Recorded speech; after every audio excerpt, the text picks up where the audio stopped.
one of the things that we search for in life, everyone is like, why am I here? What is my purpose?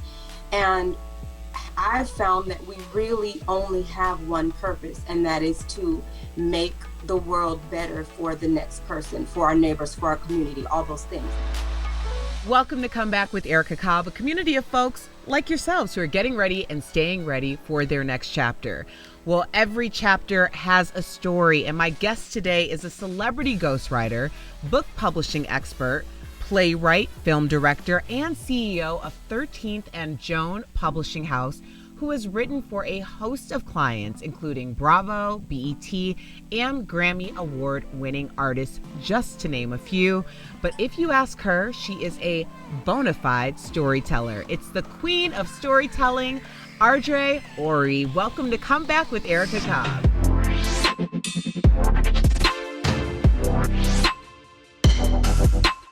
You know, I've been doing my Ardre Orie deep dive, and I found a few nuggets where I was like, that is just so true. I mean, multiple nuggets, but you said at one point that your story isn't for everyone, and that there are riches in the niches. And I thought that was so profound, because when we think about sharing our story, especially depending on what stage of our lives or how old we are, we always think, do I truly have a story to tell?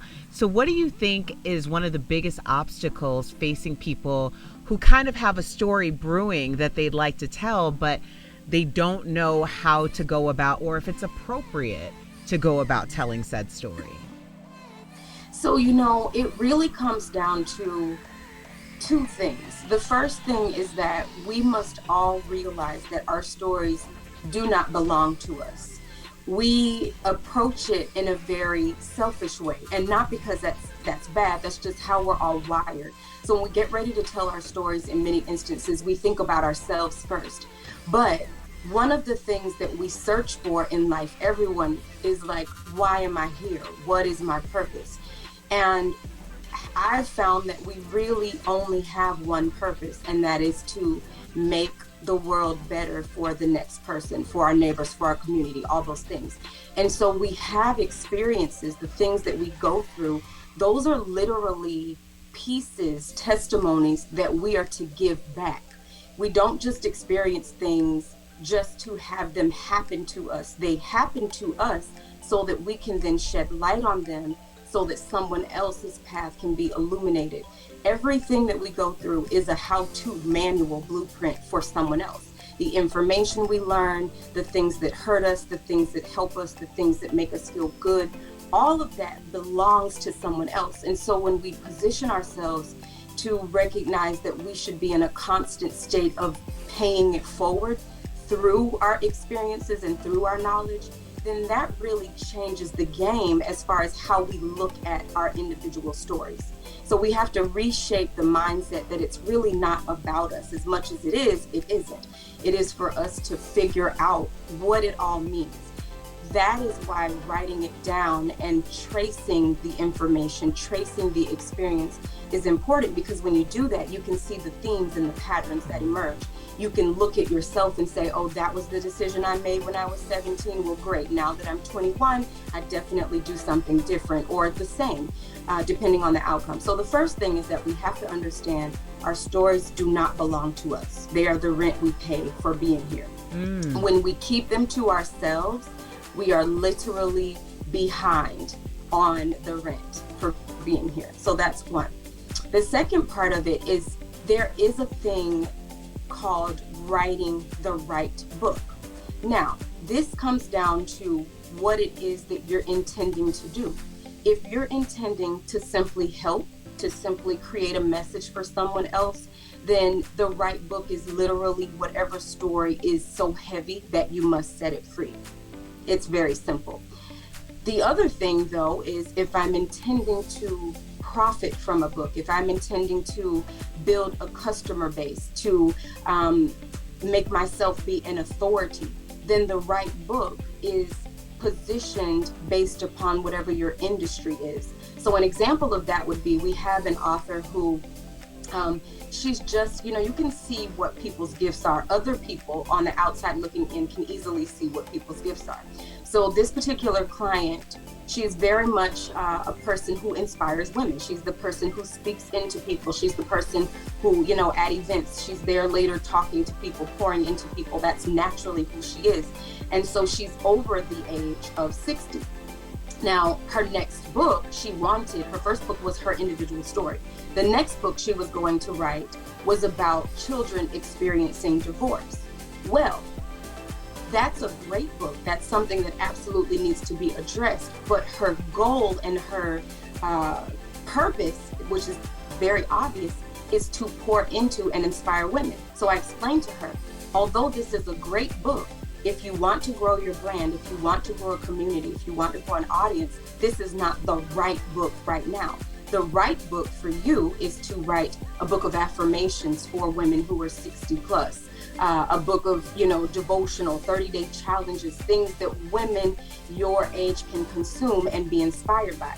That is the right book at the right time. And so that matters as well. I know that's a long answer, but I really want to make sure that people understand.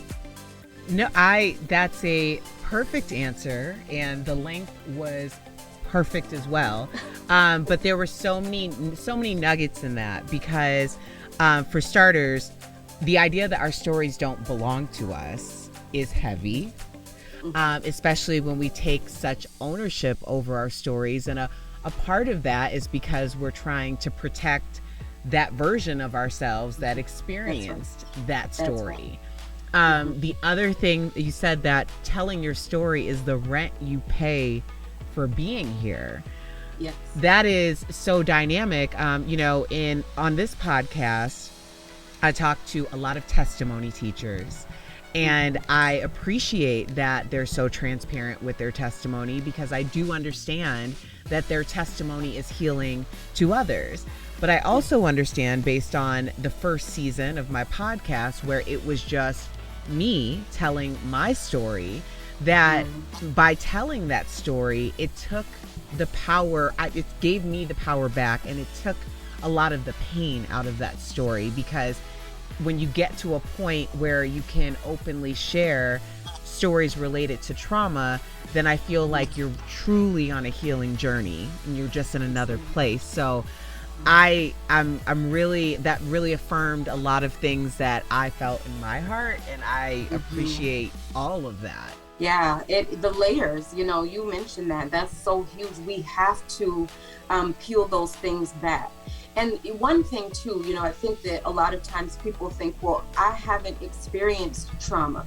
We are almost in a season where we're glorifying trauma, if you will. And so people are trying to trump each other's trauma. I want to acknowledge the fact that not everyone has had a hard time. Not everyone has been traumatized. And so I need for those people to recognize that their experiences are just as important as someone else, because there is information. We're all learning every single day. Not one of us is not learning. And so it's important that we not compare our situation or our story to the next person. We just have to know that we are all equally important, and we all have to pay rent, and that comes in the format of what we've been through. We all have to pay rent every day.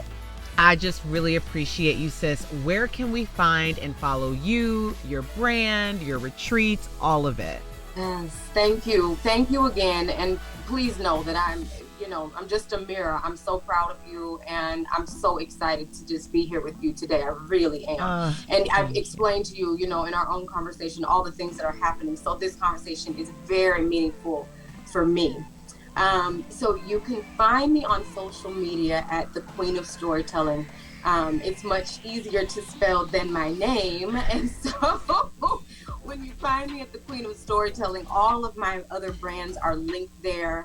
Ardre Orie Retreats is certainly another thing to follow, and the company 13th and Joan, that is the publishing house. And so we're just really excited about the future and the difference that we know that we are making in the community and the world at large. And so we just had our first international author in South Africa. So we're so happy for her. She was featured in GQ today. Wow. So this is an amazing day. And I just thank you for this opportunity.